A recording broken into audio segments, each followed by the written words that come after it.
¿Qué hará Opción Democrática si se juramenta Amparo Custodio el día de hoy? Bueno, primero evidenciar que el PRM no sabe gobernar y que comete torpezas de ese tipo, en perjuicio no solamente de nosotros, de los ciudadanos de La Vega, que tienen el derecho a elegir a su alcalde, a su vicealcaldesa. Tú dirás, bueno, eligieron a Amparo, pero Amparo renunció públicamente y donde ella argumentaba que había presión política y violencia contra ella por parte de la gente del PRM. El PRM ahí evidenció su incapacidad y de que ahí son grupos de poder que se están peleando internamente. Continuamos con el contenido de Radio República, La Voz de un Pueblo.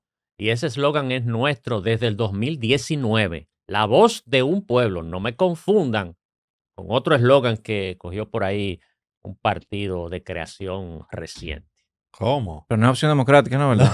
Porque yo no recuerdo ese eslogan de... ¿Tú sabes que no? Ah. Nos acompaña en este momento No, Miguel Alejandro Martínez, secretario general del partido Opción Democrática. Un banquete en este espacio, este contenido que vamos a tener. No siempre tenemos el momento de tener un representante así de tan alta categoría como Opción Democrática. Miguel Alejandro, bienvenido. Muchas gracias. ¿Cómo prefiere que te diga? ¿Miguel Alejandro? Miguel Alejandro, como ustedes se sientan más cómodos, gracias por la oportunidad. La gente siempre dice que los políticos salen en tiempo de elecciones y nosotros en Opción Democrática, que tenemos 2 años desde nuestro reconocimiento, nuevamente nuestro reconocimiento, queremos demostrar que no, que estamos ahí presentes, de acuerdo, de la mano a nuestras posibilidades, con la lucha del pueblo, con las necesidades de nuestro país. Y lo hemos evidenciado con muchos temas en los últimos meses que han estado en la agenda pública. Mira, te decía antes de iniciar, Miguel Alejandro, que el Partido Acción Democrática, a pesar de ser emergente, tiene una particularidad que lo diferencia de los demás. Y es que se ha rodeado de jóvenes, y no solamente que se ha rodeado de jóvenes, sino que le ha dado participación. Inició recientemente. Ya convocaron a elecciones internas y la dirección política en su totalidad está integrada por jóvenes. Sí, en su mayoría. El mejor ejemplo de eso es como Minuta Vares Mirabal, que fue la presidenta, decidió, o sea, acogió el cumplimiento de los estatutos y cede el espacio para que la gente se presente. En ese caso quedó José Horacio Rodríguez como presidente, Alexandra Suet como vicepresidenta, ambos jóvenes, ella de Santiago, él del distrito, y en mi caso particular quedé como secretario general. El de ellos fue como, la victoria de la presidencia y la vicepresidencia fue como casi el 100%, sobre todo por la figura que representa José Horacio y el liderazgo que tiene el partido.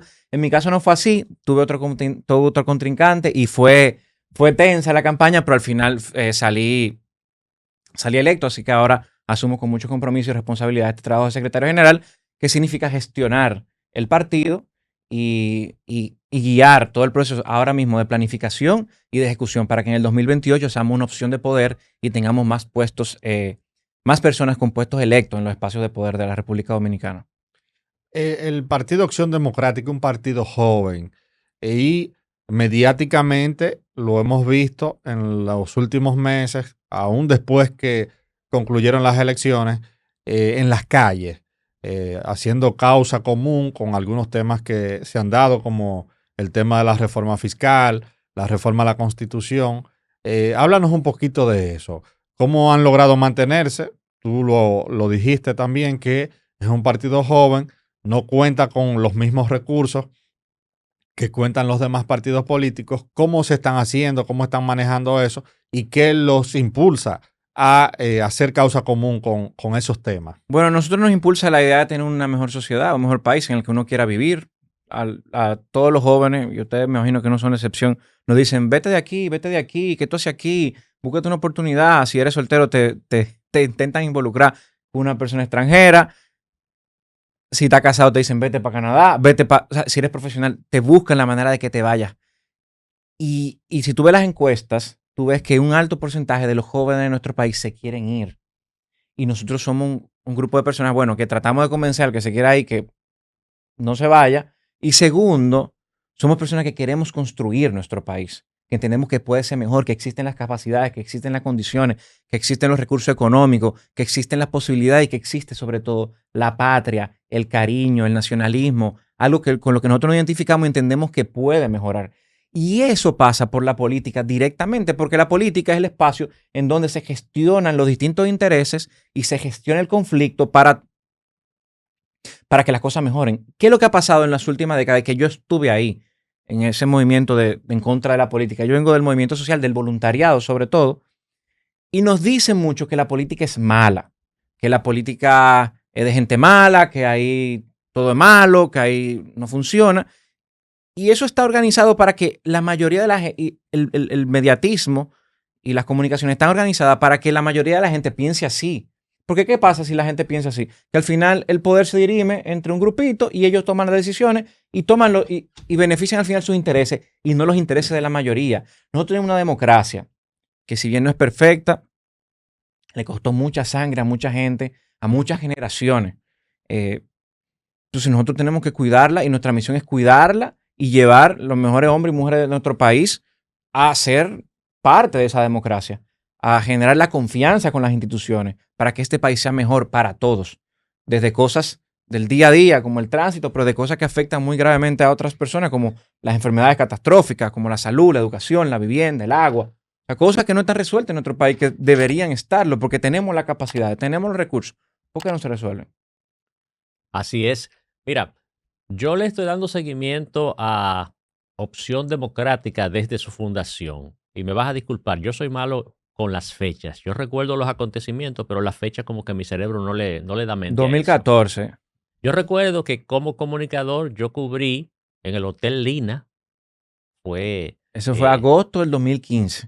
Qué bien. Ese acto donde Minut Tavares le anunció al mundo la creación de ese nuevo movimiento, no era partido todavía reconocido, Opción Democrática. Para mí fue una gran alegría, tanto el surgimiento de Opción Democrática como también aplaudí el nacimiento de Alianza País con Guillermo Moreno, porque como dominicano siempre he estado buscando algo aparte a los partidos tradicionales. Y desde esa fecha he estado dándole mi voto, y lo digo públicamente, o a Opción Democrática o Alianza País. O sea, me he repartido entre esas candidaturas emergentes. Ahora, en estas pasadas elecciones, ustedes fueron aliados a un partido tradicional en diferentes partes. Me gustaría que me explicaras, a mí como ciudadano, y me excuso el público. Sí. Y a todo el mundo, y que es muy válido. Para muchos internamente también fue como difícil entender las dinámicas de la política, que tiene una democracia que está en vía de desarrollo, que no es perfecta, pero es la que tenemos. Nosotros internamente como partido definimos una línea. Tú tienes que definirte, sobre todo en unas elecciones. ¿Tú estás del lado del gobierno o estás en la oposición? Porque las elecciones son es la representación de una institución a la guerra.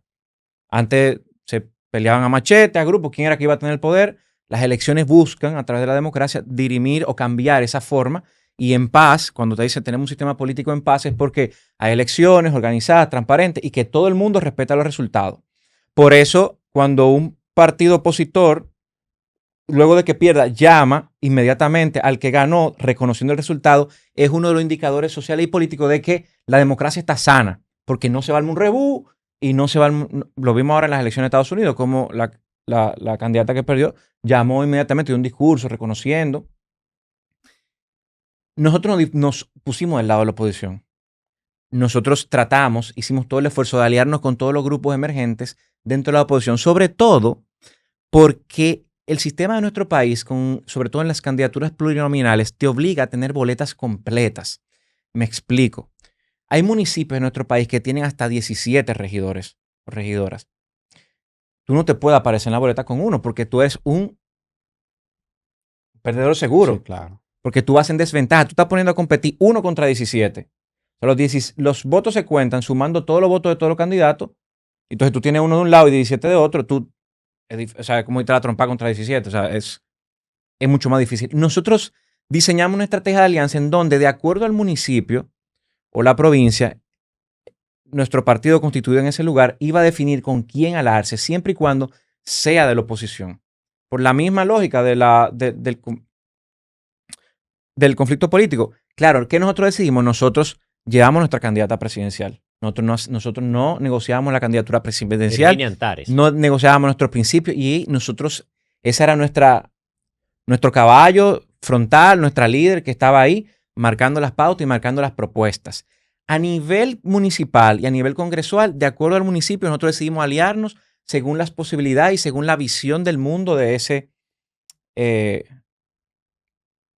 grupo que estaba en ese municipio. Y nosotros compartíamos boletas, pero nosotros no compartíamos visión país ni compartíamos propuestas, solo compartíamos la boleta. Eso quiere decir que si teníamos que competir, si tú tenías que competir con nosotros dos contra uno, mira, dos gente joven, grande y fuerte, tú te alías con aquel solamente para este pleito, pero después de ahí no representábamos nada.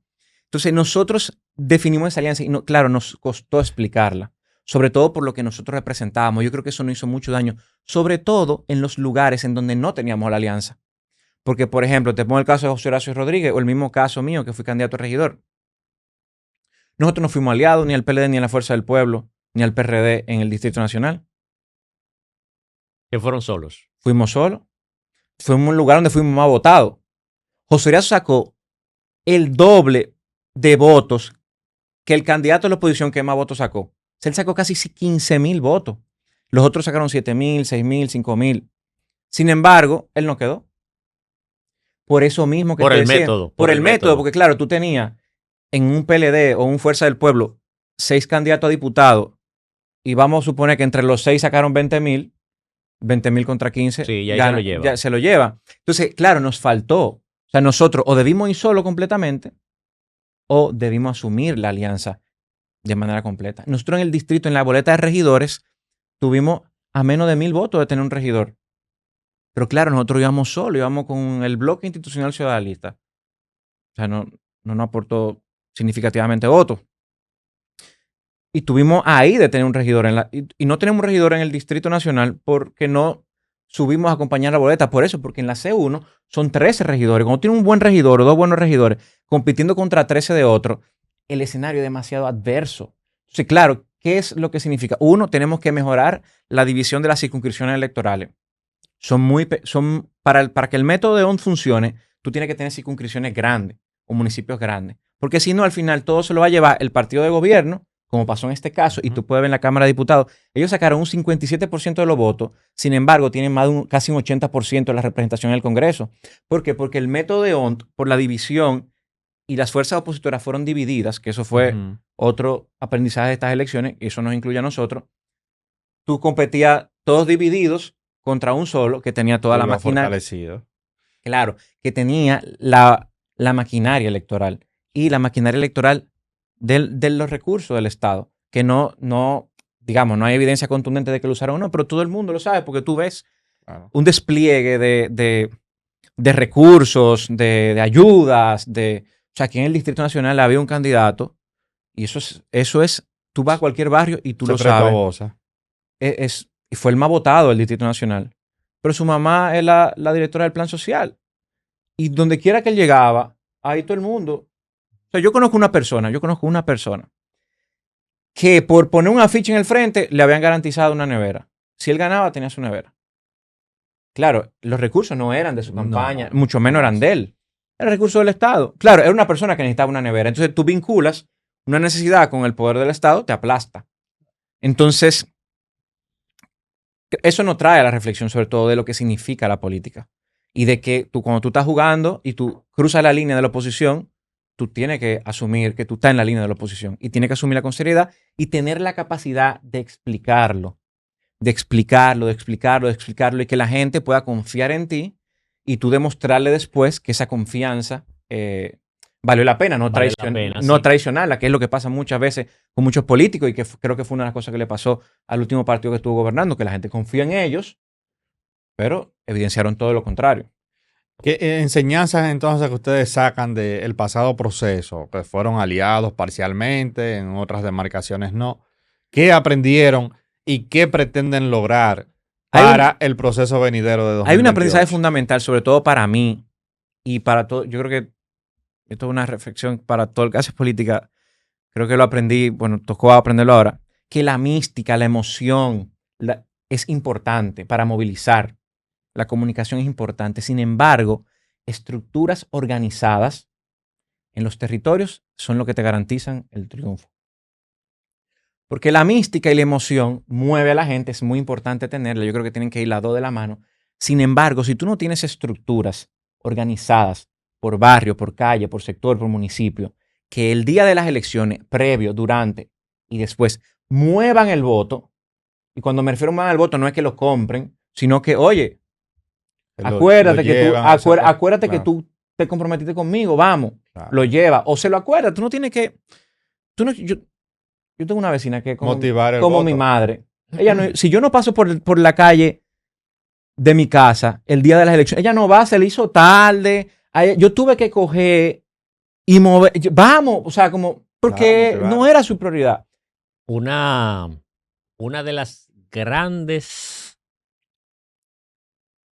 causas del triunfo de Donald Trump en Estados Unidos, y él lo admitió en su primer discurso, fue darle las gracias profundas a Elon Musk, porque Elon Musk descubrió una falla en la logística electoral de los republicanos, era que no salían, o sea, su estructura de salir a buscar a la gente para que vote era débil.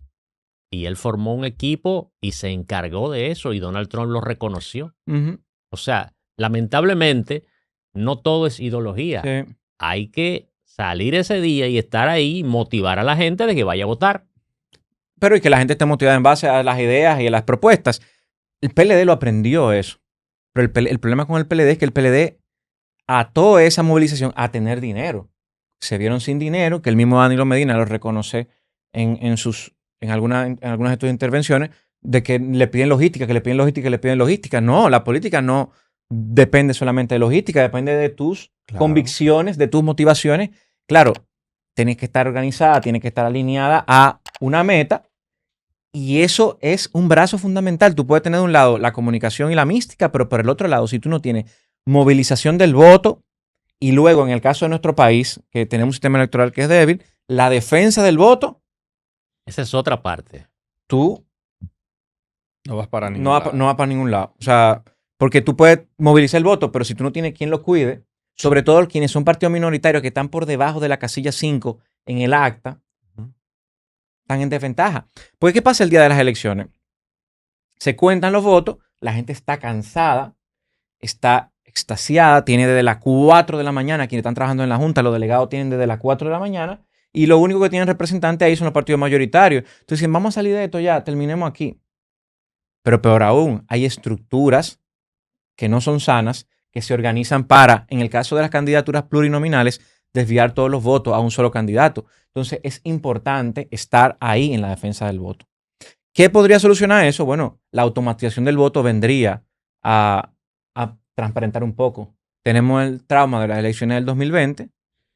Yo creo que esta Junta... Difícil de superar ese trauma. Es difícil, pero yo creo que esta Junta pudiese dar los pasos para comenzar a superar eso, porque a nivel logístico es carísimo hacerlo a mano, Sí, pero más caro. también pone en desventaja la situación, sobre todo los partidos emergentes. Nosotros en el Distrito Nacional, en la circunscripción 1, yo fui candidato a regidor de la 1, por eso manejo como los datos. En 100 colegios electorales donde no teníamos veeduría, no te voy a decir que Opción Democrática no sacó votos, es que de la casilla 5 hacia abajo, todo el mundo sacó 0. Y eso es Claro. imposible. La falta de... Es imposible. Entonces tú tienes 100 actas que están en 0. Ahora, ¿qué te dice el tribunal? Tú puedes llevarla a la Junta del Tribunal, decirle, mira, vimos esta falla, pero si tú no estabas ahí con la evidencia, tú no tienes cómo ir. Entonces, como Sí, es complicado. Es es complicado. Entonces tú tienes que tener la defensa del voto, y ese es el mayor aprendizaje de las pasadas elecciones. Y por eso en los próximos 4 años, Opción Democrática, una de sus tareas es construir estructuras. Y por eso hace poco, la dirección política eligió a Ariel Medos, que fue mi candidato opositor a la Secretaría General, que tiene experiencia construyendo estructuras como secretario de organización. Y él lleva el liderazgo de construir estructuras en todo el país y en todos los lugares de nuestro país. ¿Para qué? Para cuando llegue el día de las elecciones, Opción Democrática esté organizado y tenga la capacidad de movilizar el voto y de organizar el voto. Pero por otro lado, tenemos que mantener la mística, las propuestas. Y vuelvo a tu pregunta tuvimos ahí con la reforma fiscal, de modernización fiscal, que era en resumen subir impuestos. Y nosotros entendemos que hay que hacer una reforma fiscal. Yo creo que hay un consenso en el país de que hay que hacer una reforma fiscal. Ahora, ¿cuál es la reforma fiscal? Poner impuesto al salami, al pica pica, a los productos de primera necesidad. Eso es hacer la vida del que menos tiene más cara. En un país donde los salarios ya están deprimidos. O sea, estamos de los 3 peores salarios de Latinoamérica. Y donde tenemos el costo de la vida tan caro. Donde signifique aumentarle más impuestos a las cosas que nosotros consumimos todos los días. Nosotros entendemos que no. Entendemos que los impuestos tienen que ser progresivos. ¿Que hay que poner el impuesto al IPI? Sí. Pero una persona que tiene una vivienda de 5 millones no puede pagar lo mismo que una persona que tiene una vivienda de 50 millones. Yo creo que tiene que ser en base a esas posibilidades que el Estado tribute. Y lo mismo con los carros. Tú dices que el del 2016 para abajo iban a pagar 3,000 pesos. Pero no es lo mismo una persona que tiene un Sonata, que es el único carro que tiene, que lleva a su familia a trabajar, a la escuela y que luego está haciendo Uber, que una persona que tiene 5 carros de lujo del año 2016.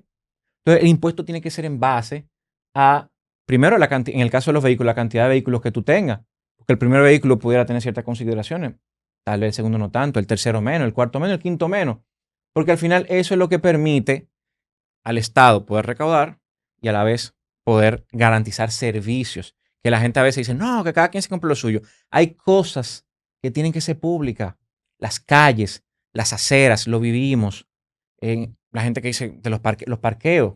La salud. La pandemia nos demostró a nosotros que la salud pública es fundamental en cualquier nación. Porque tenía gente millonaria atrapada y que murió porque no tenía un ventilador. Así mismo. En los lugares donde la salud pública funcionaba, las cosas mejoraron. La educación. ¿Cómo tú dices que en este país democrático, donde hay derechos, un niño no pueda tener acceso a la salud? Perdón, a la educación. No importa dónde nazca. En una montaña debería tener la educación mínima. ¿Para qué? Para que pueda ser competitivo en la sociedad.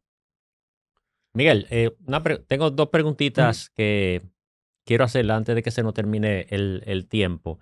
Lo primero va en relación al tema, al lío ese que hay en La Vega, que Opción Democrática ha emitido su opinión, que me hables acerca de eso. Pero antes de eso, quiero poner en contexto cómo quedó a nivel de representatividad, cómo quedó Opción Democrática. Bueno, Opción Democrática, nosotros estimamos que pasamos de la casilla 29 a la casilla 11, 10. Depende cómo la Junta haga la medición, pues podemos quedar en la 10, 11 o 12 a nivel de la boleta. Y tenemos un regidor electo en Santiago de los Caballeros, en la circunscripción 3, Alexander Hermoso, que lo pueden seguir, es nuestro representante en el Consejo de Regidores, siempre presente. Santiago tiene una de las condiciones municipales que yo aspiraría a que lo tuviera todo el país, es que los consejos de regidores se transmiten en vivo. Entonces tú lo puedes ver a él siempre dando sus intervenciones, opinando, cuidando el presupuesto y llevando propuestas a la alcaldía de Santiago. Ese fue nuestro regidor electo. En materia de alcalde, solo sacaron ese regidor. Solo sacamos ese regidor. Y a nivel de diputados. A nivel de diputados, no. Tuvimos candidatos muy votados, como Nicole Pichardo, como José Horacio Rodríguez, que fue el más votado en todo el país. Alexandra Suet fue una gran sorpresa que José Horacio no sea. Sí, hubieron muchos factores. Como el que te comenté, el mismo de la boleta, íbamos prácticamente solos. Entonces, y te la trompa contra 6, tú eres solo. Por más fuerte que tú seas. Yo salgo huyendo. Está difícil. Háblame de La Vega. La Vega, Opción Democrática fue... tiene una instancia en la Junta Central Electoral pidiendo que se hagan nuevas elecciones. El PRM ahí evidenció su incapacidad y de que ahí son grupos de poder que se están peleando internamente.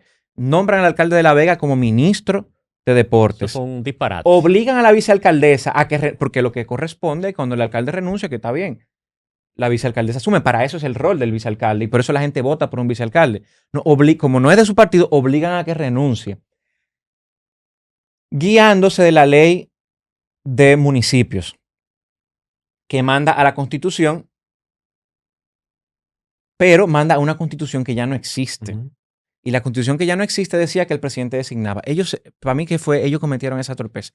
La Constitución del 2010, uno de sus grandes avances es que separa el poder municipal y lo declara como un poder independiente, así como lo establecía Juan Pablo Duarte. Un poder independiente para gestionar la ciudad y los derechos de la gente que vive en la ciudad. Un presidente no puede meterse en eso.